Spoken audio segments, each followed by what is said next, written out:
క్రింది వారిలో పిల్లల పెంపక శైలిని గురించి పరిశోధన చేసిన వారు బామరిన్ మరియు బ్లాక్ పిల్లల పెంపక శైలిని గురించి పరిశోధన చేశారు. ఉపాధ్యాయుడు విద్యార్థుల సాధనపై కంప్యూటర్ ఆధారిత అభ్యసన ప్రభావంను అంచనా వేయదలిచాడు.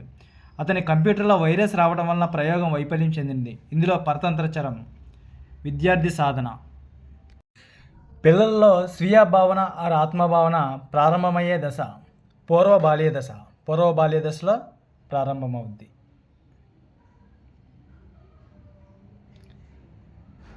కోల్బర్గ్ ప్రకారం శిక్షణ తప్పించుకోవడానికి పిల్లల విధేయత చూపడం ఈ దశలో కనపడుతుంది. పూర్వ సాంప్రదాయ స్థాయి ఒకటవ దశలో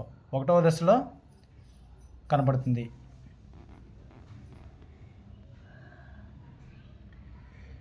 ఎరిక్సన్ ప్రకారం సుమారు 6 నుంచి 12 సంవత్సరాల మధ్య పిల్లలు ఎదుర్కొనే మనోసాంఘిక క్లిష్ట పరిస్థితి శ్రమశీలత న్యూనత. క్రింది వన్లో శాబ్దిక పరీక్ష అనేది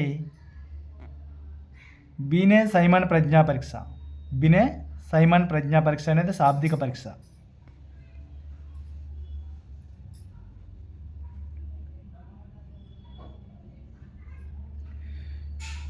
క్యూములేటివ్ రేటింగ్ స్కేల్ను రూపొందించిన వారు గట్మాన్. రాజు తన తండ్రిని సైకిల్ కొనివ్వమని అడిగాడు, కానీ అతని తండ్రి నిరాకరించాడు. దాంతో రాజు సైకిల్ ఉన్న వ్యక్తితో స్నేహం చేసి అతని సైకిల్ తొక్కడం ద్వారా సంతృప్తి చెందాడు. ఇక్కడ రాజు ఉపయోగించిన రక్షక తంత్రం పరిహారం.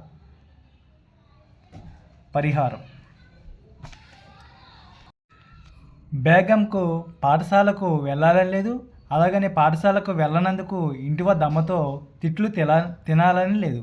ఈ సందర్భంలో బేగం యొక్క సంఘర్షణ పరిహార సంఘర్షణ. చర్యాత్మక పరిశోధనను విద్యారంగానికి అన్వయించిన వారు స్టీఫెన్ కోరే చర్యాత్మక పరిశోధనను విద్యారంగానికి అన్వయించినారు. అవసరాల అనుక్రమణిక సిద్ధాంతంను ప్రతిపాదించిన వారు మాస్లో అవసర అనుక్రమణిక సిద్ధాంతాన్ని ప్రతిపాదించారు. క్రింది వారిలో ప్రత్యక్ష వ్యవస్థాపన నియమం పూరణ నియమం. విజయ్ ఏ విషయాన్నైనా ప్రయోగపూర్వకంగా చేసి గుర్తుంచుకుంటాడు. విజయ్ యొక్క స్మృతి క్రియాత్మక స్మృతి. కార్యసాధక నిబంధన సిద్ధాంతమును ఇలా కూడా అంటారు, పరికరాత్మక నిబంధన అని కూడా అంటారు. Social learning and personality development గ్రంథ రచయిత బందూరా. వైగాట్స్కీ ప్రకారం క్రింది వానిలో ఉన్నత మానసిక ప్రక్రియ అనగా వైగాట్స్కీ ప్రకారం వివేచన.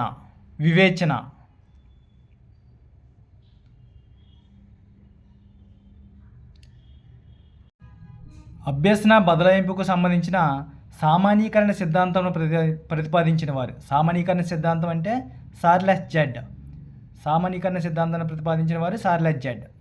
అభ్యసన వక్రంలో చివరి దశ శారీరక హద్దు.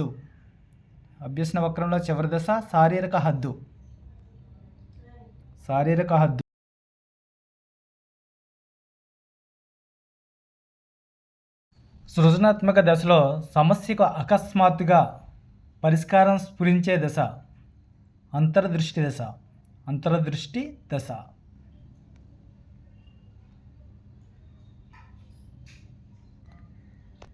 ప్రజ్ఞా స్వరూప సిద్ధాంతంలో ప్రతిపాదించిన వారు గిల్ఫర్డ్. ప్రజ్ఞా స్వరూప సిద్ధాంతమును ప్రతిపాదించారు గిల్ఫర్డ్.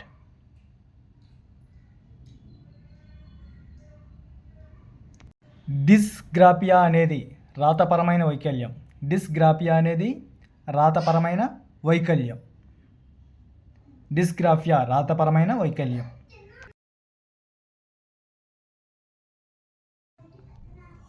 అనిర్దేశక మంత్రణం గురించి సరైన వాక్యం దీన్ని సహయార్థి కేంద్రిత మంత్రం అంటారు. అనిర్దేశిక మంత్రంను సహయార్థి కేంద్రిత మంత్రణం అంటారు. సహయార్థి కేంద్రిత మంత్రణం.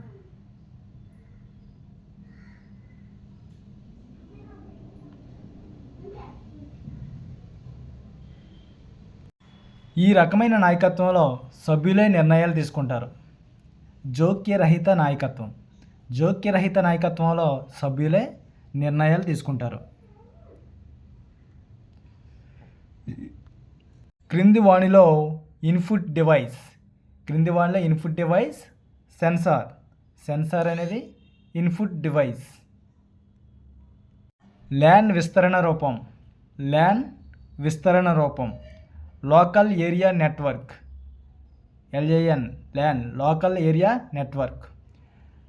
RTE 2009 ప్రకారం ప్రైవేట్ పాఠశాలలో పేద బడుగు బలహీన వర్గాల పిల్లలకు 1వ తరగతిలో కేటాయించవలసిన సీట్ల సంఖ్య 25%, 30%, 40%, 50%? 25%. 25% సీట్లు పేదలకు కేటాయించాలి. NCF 2005 ప్రకారం 2వ తరగతి వరకు ఎటువంటి ఇంటి పని సూచించలేదు. అయితే ఆ తర్వాత తరగతి 3వ తరగతి నుండి వారానికి ఎన్ని గంటల హోంవర్క్ కేటాయించవచ్చు? వారానికి 2 గంటల హోంవర్క్ కేటాయించవచ్చు 3వ తరగతి నుంచి. NEP 2020 ప్రకారం ప్రాథమిక పాఠశాలలో సార్వత్రిక పునాది అక్షరాస్యత మరియు సంఖ్యా జ్ఞానాన్ని సాధించడానికి లక్ష్యంగా పెట్టుకున్న సంవత్సరం 2025. 2025 FLని సాధించడానికి లక్ష్యంగా పెట్టుకున్నారు. జగనన్న విద్యా కానుక కింద విద్యార్థులకు ఇచ్చే యూనిఫామ్ల సంఖ్య 3 జతలు. దీక్ష ప్రారంభించబడిన సంవత్సరం. 2017. 2017 నుంచి దీక్ష ప్రారంభించబడింది. ఇలాంటి మరిన్ని ప్రీవియస్ పేపర్ల కోసం SMS ఎడ్యుకేర్ని సబ్స్క్రైబ్ చేసుకోండి. అలాగే లైక్ చేయండి.